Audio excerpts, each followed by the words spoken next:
새해 두 번째 주일입니다. 지난주에 이어서 이번 주에도 교회가 어떻게 새롭게 되고 어떻게 세상을 이롭게 할 것인가 고민하면서 설교를 준비해 봤습니다. 지금은 전 세계적으로 종교가 많이 약해져 가고 있습니다. 한국 사회에도 가톨릭, 개신교 모두 정체기를 넘어서서 쇠퇴기에 이제 들어가 있습니다. 왜 종교, 특히 개신교가 이렇게 약화되어 가고 있는가 하는 분석을 이원규라는 그 종교 사회학자가 분석한 것을 여러분에게 잠깐 소개하려고 합니다. 이분은 이 개신교가 약화된 이유에 대해서 첫째로 사회가 변했다 이렇게 말합니다. 종교는 건강하고 풍요롭고 안전한 나라일수록 쇠퇴하고, 건강과 식량과 치안의 문제가 심각한 나라일수록 성장한다. 이렇게 이 양반은 분석해 놓고 있습니다. 한국 사회가 풍요롭고 안전한 나라로 발전하였기에 종교가 쇠퇴하고 기독교도 쇠퇴하고 있다, 이런 주장입니다. 충분히 이해가 가는 주장이죠. 두 번째로는 뜨거움이 사라졌다 이렇게 주장을 합니다. 종교는 대체적으로 감성적으로 뜨거운 이 가슴의 문화에서 성장을 합니다. 반면에 차가운 이성적인 머리의 문화에서는요 쇠퇴하게 됩니다. 세계에서 교회가 여전히 성장하고 있는 나라는 대개가 감성적인 가슴의 문화를 가진 나라입니다. 쇠퇴하는 나라들은 예외 없이 이성적인 머리의 문화를 가진 나라들입니다. 한국 개신교에서 가슴이 뜨거운 성령운동이 사라지게 된 이유는 한국의 경제, 교육, 과학, 복지 수준이 향상되었기 때문입니다. 지금의 세대들은 머리로 이해할 수 없는 것을 가슴으로 받아들이지 않습니다. 이제 한국 사회는 성령의 도움 없이도 잘 먹고 잘 살게 되었기에 뜨거운 성령 운동이 약화되고 이로 인해서 개신교회도 쇠퇴하고 있다, 이런 주장을 했습니다. 이 분석도 이해가 되는 주장입니다. 세 번째는요, 교회가 사회로부터 전적으로 신리를 잃었기 때문이다 이렇게 말합니다. 1960년, 70년대에는 한국 교회에 대한 사회적 평판이 아주 좋았습니다. 좀 보수적인 교회에서는 감성에 호소하는 성령운동을 전개하며 삶에 지치고 힘들어하는 사람들에게 평안과 위로를 주었습니다. 진보적인 교회에서는 사회운동을 활발하게 전개하므로 권력자 중심의 전체주의적 사회 환경에 변화를 원하는 사람들에게 신선한 감동을 주었습니다. 교회의 적극적인 사회적 역할 수행은 사회 변화에 긍정적으로 기여를 합니다. 그런데 이제 1990년대 이후부터는요, 한국 교회에 대한 평판이 나빠지기 시작합니다. 이분이 참고한 1923년도, 그러니까 바로 작년이죠. 작년 한국교회 신뢰도 여론조사를 한번 살펴보겠습니다. 목사로서 이 결과를 보면 참혹하다 이렇게 평가할 수밖에 없는데요, 한국교회를 신뢰한다 이런 응답 비율은 21%에 불과합니다. 반면에 신뢰하지 않는다라는 응답 비율은 74%입니다. 호감도에 있어서는요 7%만이 개신교의 호감을 가지고 있습니다. 비호감도는 무려 67%나 됩니다. 이분은 이렇게 한국교회가 쇠락교회에 들어가게 된 것을 성장의 부작용이다 이렇게 이제 정리를 해놓고 있습니다. 목사로서 좀 억울한 면이 있긴 하지만요, 이게 받아들일 수밖에 없습니다. 다만 저는 이원규 교수의 분석 중에서 가장 중요한 두 포인트가 빠져 있다라고 봅니다. 제가 경험하고 살펴본 바에 의하면 한국교회 쇠락 중에 가장 큰 원인은 교회 강단, 즉 설교가 문제입니다. 우리 사회는 정보화 시대를 지나서 이제는 AI 시대를 맞이하고 있습니다. 세상은 이렇게 빠르게 변하고 지적 향상은 눈부십니다. 그런데 설교자들은 지금도 청중들을 중세기적 사고를 가진 정신적 지적 수준으로 보고 설교하고 있습니다. 너무 빠르게 달라져가는 세계에 대해서 하나님의 말씀이 어떻게 역동적으로 작용하는지에 대한 신학적 해석을 내놓지 못하고 있습니다. 최첨단 과학의 세상에서 인간의 근본 문제에 대한 접근과 해결에 설교가 별로 도움을 주지 못합니다.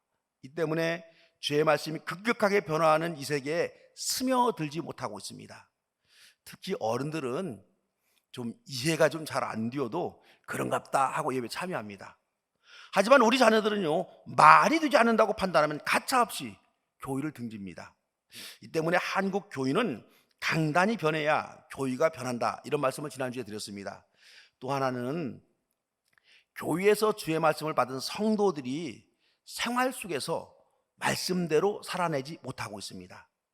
주의 말씀은 여러분 크게 어려운 게 아닙니다. 제가 복잡하게 뭐 이런저런 얘기 막 얘기하지만은 결론적으로 보면은 서로 사랑하며 살라, 이 말이에요. 자본주의 사회에서는요, 이웃과 친구가 잠정적 경제자입니다. 교인은 이웃과 친구는 동반자다, 파트너다, 이렇게 말합니다. 그런데 교회 다니는 신도들도 경쟁에서 살아남아야 한다는 이런 강박감에 친구, 동료, 이웃을 무의식적으로 경쟁자로 대하고 있습니다. 주의 말씀대로 산다는 성도들도 세상에 나가면 경쟁에 참여하기에 말씀과 다르게 살아갑니다. 이로 인해서 모든 종교, 특히 개신교회도 쇠퇴기를 걸을 수밖에 없습니다. 이런 우리 사회의 변화를 감지하면서 다시 교회가 교회되게 하려면 변화된 교회가 세상에 유익이 되고 세상에 덕이 되어야 합니다. 우리가 살아가는 세상, 이 세상이 지금의 교회를 어떻게 평가하고 있는가, 짧은 영상인데 우리가 한번 깊이 생각해 볼 필요가 있어서 준비를 한번 해봤습니다. 영상 한번 틀어주시겠어요?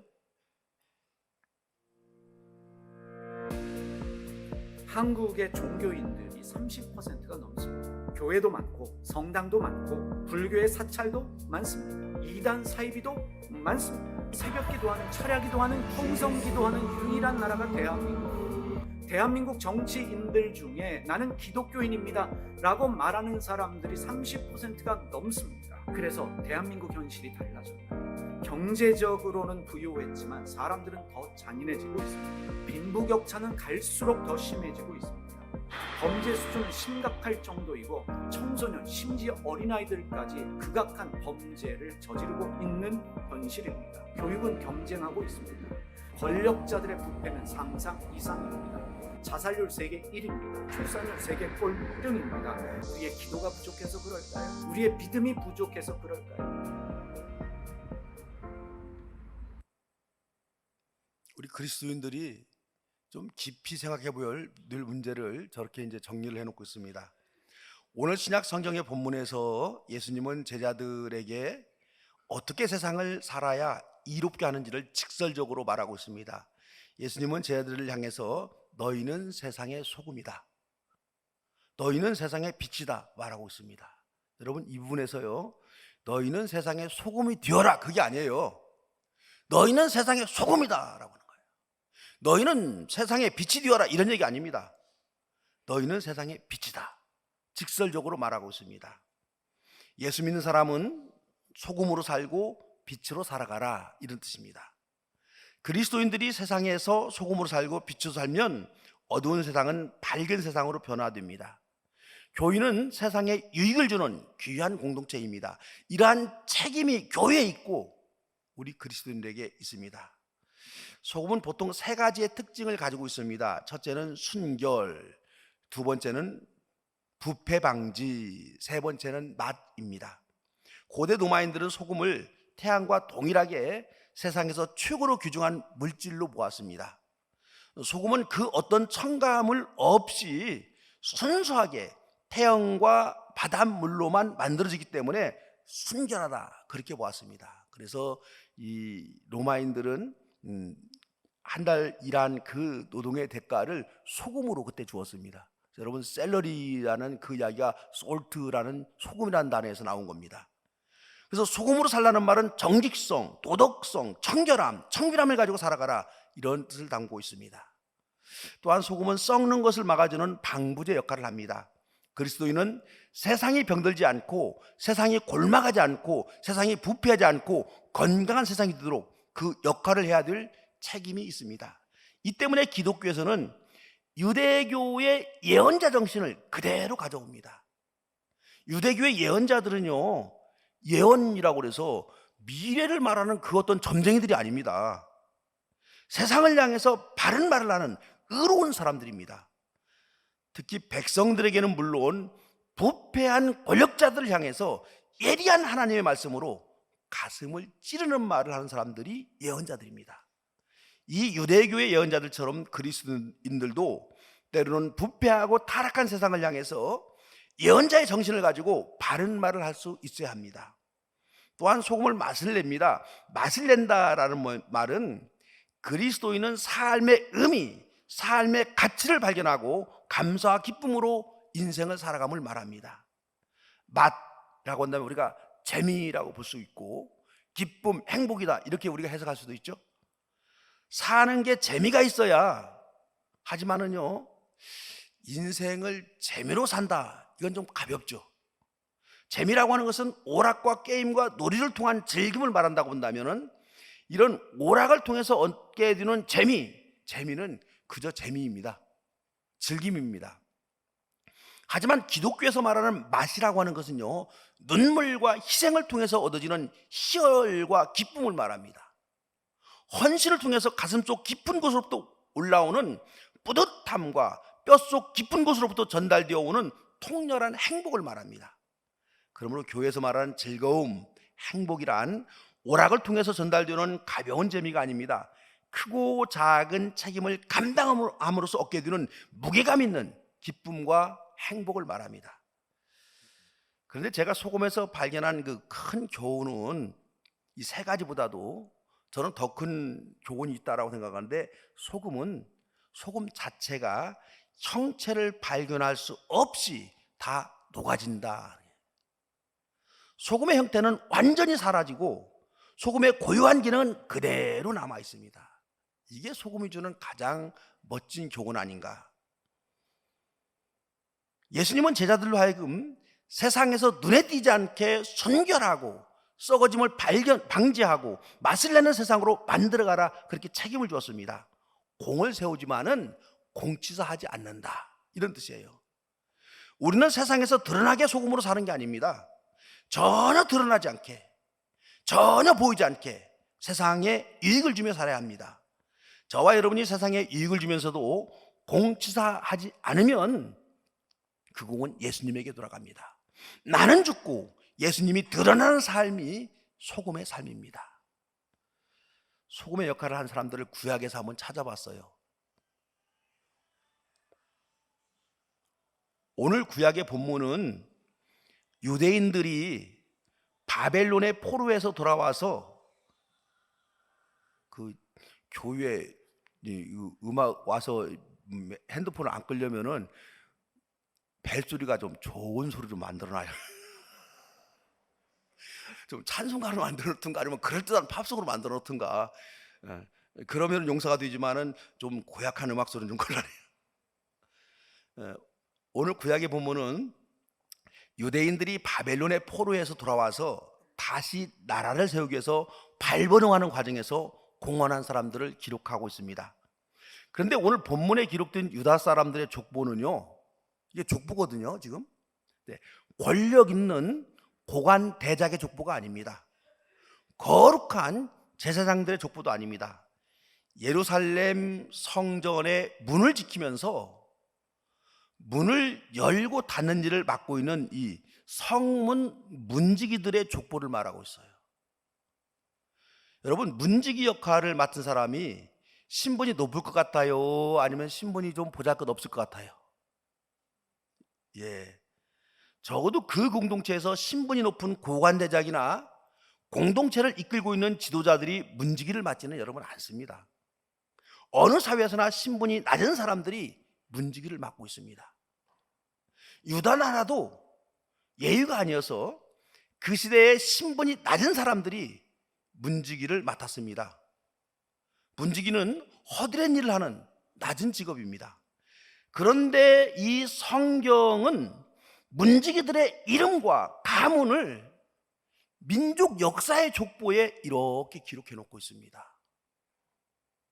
눈에 보이지 않는 작은 일을 하는 그들이지만은요, 그 허드렛 일을 하는 사람들이 있어서 우리 유다 민족이 유지되었다, 이 사실을 후손들에게 알립니다. 참 성경이 성경이다, 우리 이렇게 말할 수가 있습니다. 이런 걸 보면요. 그래서 역대기를 기록한 이 역사가는 유대 나라가 영웅으로 인정받는 지도자들만이 이끄는 나라가 아님을 말합니다.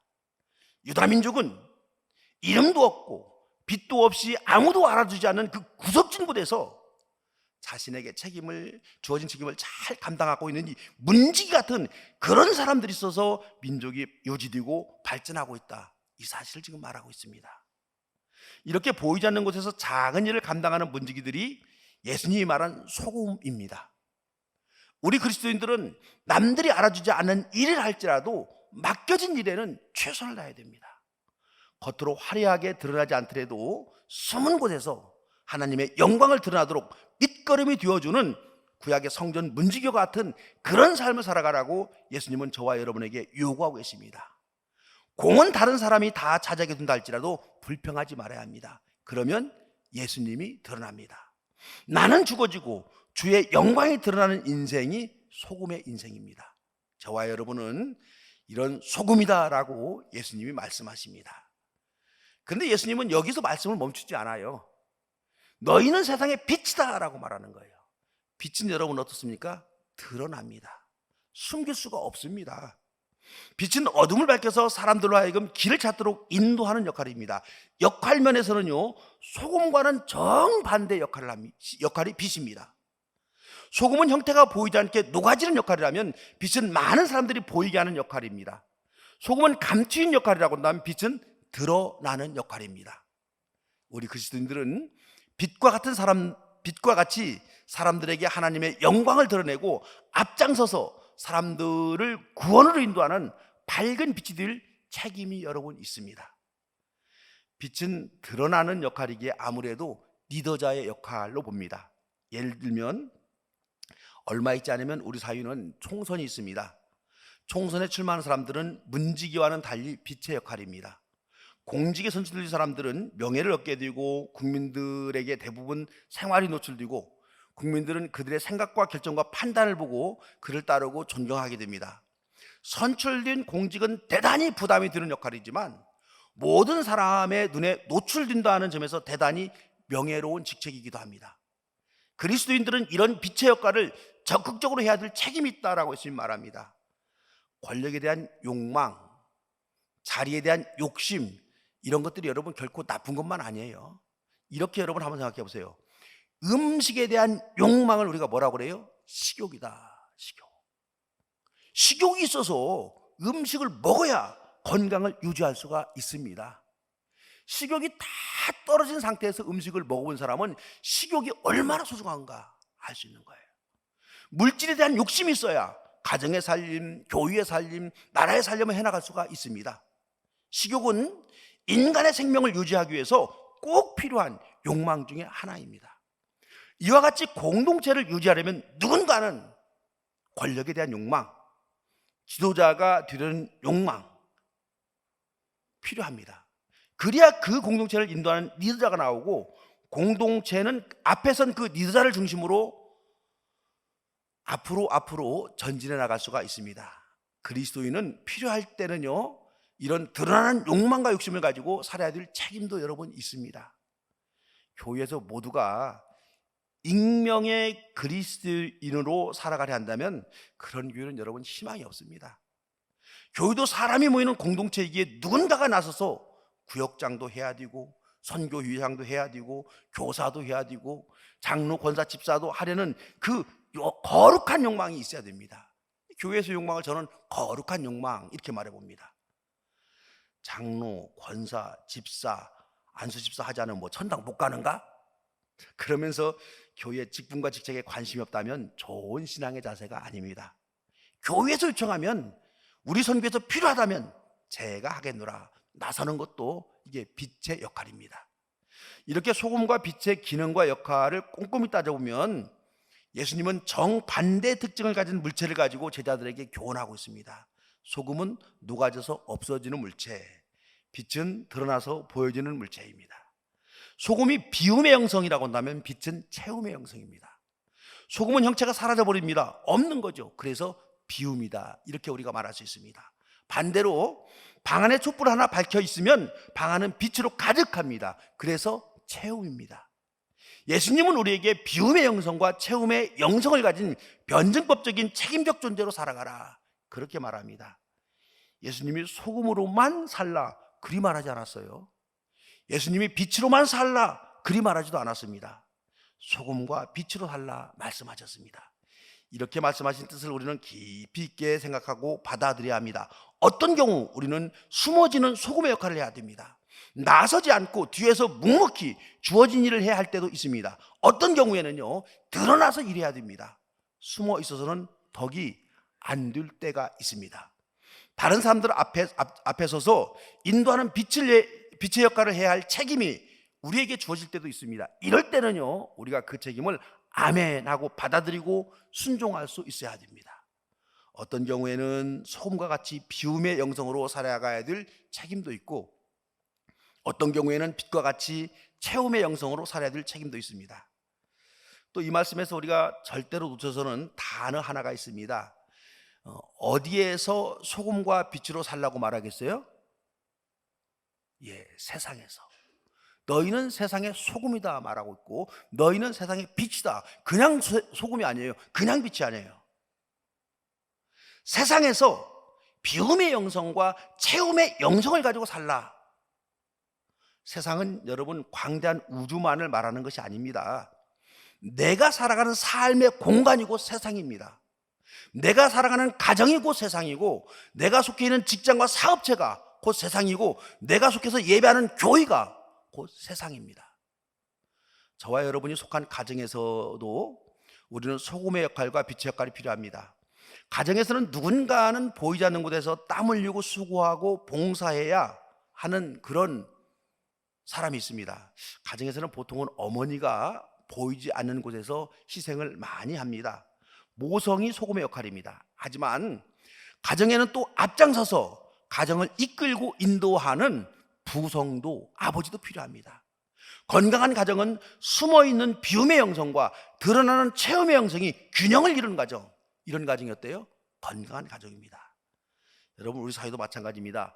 건강한 사회는 소금의 책임과 빛의 책임을 감당하는 사람들이 균형을 이룸으로써 건강한 사회가 됩니다. 현대사회의 문제점은 이 드러나는 사람, 빛의 역할을 감당하는 사람에게만 모든 공로를 돌리고 그들에게만 박수를 쳐준다라고 하는 게 있어요. 앞서서 지도자로 나선 사람이 모든 영광을 독차지하고 숨어서 헌신하고 희생한 소금의 역할을 하는 사람들은 잊어버립니다. 이런 잘못된 문화로 인해서 우리 사회는 모두 다가 빛이 되려고 하고 스타가 되려고 하고 채우려고만 합니다. 좀 곤란하죠? 내가 지금 소금이 되어야 될까? 빛이 되어야 될까를 고민하고 판단해야 되는데, 사회에서는 할 수만 있다고 한다면 모두가 빛이 되어서 드러나고 싶어 합니다. 왜냐하면 그 사람에게만 박수를 쳐주니까요. 그래서 우리 사회는 스타가 되기 위해 치열한 경쟁 사회가 되었고, 힘센 자가 독식하는 정글의 세상이 되어버렸습니다. 여러분, 우리 사회는요, 드러나는 지도자들에 의해서만 유지되고 성장해온 사회가 아닙니다. 녹아지고 사라지는 성전의 문지 같은 이런 민초들의 섬김과 희생에 의해서 유지되고 성장해져 온 사회입니다. 우리 이제 이런 얘기들을 많이 해요. 우리 사회가 60년, 70년대 먹고 살기도 힘들었는데, 박정희 전 대통령의 강력한 리더에게 의해서 경제 성장을 이룬 것이다, 이렇게 말합니다. 그런데 우리가 좀 더 깊이 생각해 볼 수 있어요. 60년대, 70년대 한국 경제 성장의 공로자들은, 죄송합니다, 제가 이런 표현을 잘 안 쓰는데 그래도 이제 실감 있게 얘기하기 위해서 이런 표현을 쓰는데요. 소위 공돌이 공순이들의 열악한 환경에서 저임금의 노동력이 있었기 때문에 여러분, 우리 사회의 성장이 가능했습니다. 이런 이름 없는 노동자들의 땀과 희생과 수고는 언급하지 않고, 대통령이 이룬 그 업적만을 번영으로 기억되는 것, 이게 참 안타깝습니다. 지도자의 공로도, 민중들의 공로도 우리가 함께 기억해야만 합니다. 교회도 여러분 마찬가지예요. 교회에서 드러나는 역할을 할 수밖에 없는 목사인 저는 여러분에게 늘 죄송한 마음으로 그렇게 가지고 있습니다. 우리 강림교회의 성장과 발전은 결코 목사의 능력과 지도력에만 달려있는 것이 여러분 아닙니다. 성령은 결코 인도자인 목사를 통해서만 역사하지 않습니다. 우리 강림교회는요, 수많은 소금들이 있습니다. 드러나지 않지만 보이지 않는 진자리에서 땀 흘리고 수고하고 몸부림하는 강림교회에 많은 소금들이 있습니다. 제가 이제 좀 우리 교회 자랑을 참 못하는데, 그래도 여러분이 좀 자부심을 가져야 되는 게, 우리 교회에서는 파란 하늘 어린이집과 새날 지역 아동센터 있다는 점, 이게 우리 교회에 얼마나 도움이 될 것인가. 직설적으로 보면 아무것도 아닌 것 같지만요, 여러분, 우리 이 지역 사회는요, 아이들이 없는 지역 사회예요. 금암초등학교가 예전에는 6개 반에서 지금은 1개 반, 2개 반이 되었어요. 그렇기 때문에 젊은이들이 다 빠져나갑니다. 이런 교육적으로 낙후된 우리 지역에서 그래도 파란 하늘 어린이집이 버텨주고 있어서, 새날 지역센터가 방과 후 아이들을 돌보고 있어서 그들의 부모들은 굉장히 큰 도움을 얻습니다. 정말로 감사하고 있어요. 근데 우리도 직접적으로 모르죠. 우리 잘 안 드러나니까. 이런 곳에 종사하는 분들이 여러분 있습니다. 이런 소금된 성도들에 의해서 교회가 성장하고 발전해 오고 있습니다. 우리 그리스도인은요, 소금의 책임과 빛의 책임을 동시에 가지고 살아야 됩니다. 저와 여러분이 세상에서 때로는 소금이 되기도 하고 때로는 빛이 되기도 해야 합니다. 때로는 비움의 영성으로 살아가기도 하고 때로는 채움의 영성으로 살아가기도 해야 합니다. 그러면 우리는 세상에 유익을 주는 하나님의 사람이 됩니다. 저와 여러분이 소금이 되어 살고 빛이 되어 산다면 교회는 세상에 희망이 되고 어두운 세상을 밝히는 빛이 됩니다. 한평생 이 세상을 살면서 세상에 유익을 주고 세상에 꼭 필요한 그런 그리스도인으로 살아가시기를 주의 이름으로 축원합니다. 주님, 부족한 저희가 세상의 소금이라니 감당하기 어렵습니다. 많이 모자란 저희가 세상의 빛이라니 감당하기가 참 어렵습니다. 하지만 주님께서 힘 주시면 이 세상의 소금으로, 이 세상의 빛으로 그렇게 살아가는 강림의 모든 가족들 되게 하여 주시옵소서. 예수님의 이름으로 기도합니다. 아멘.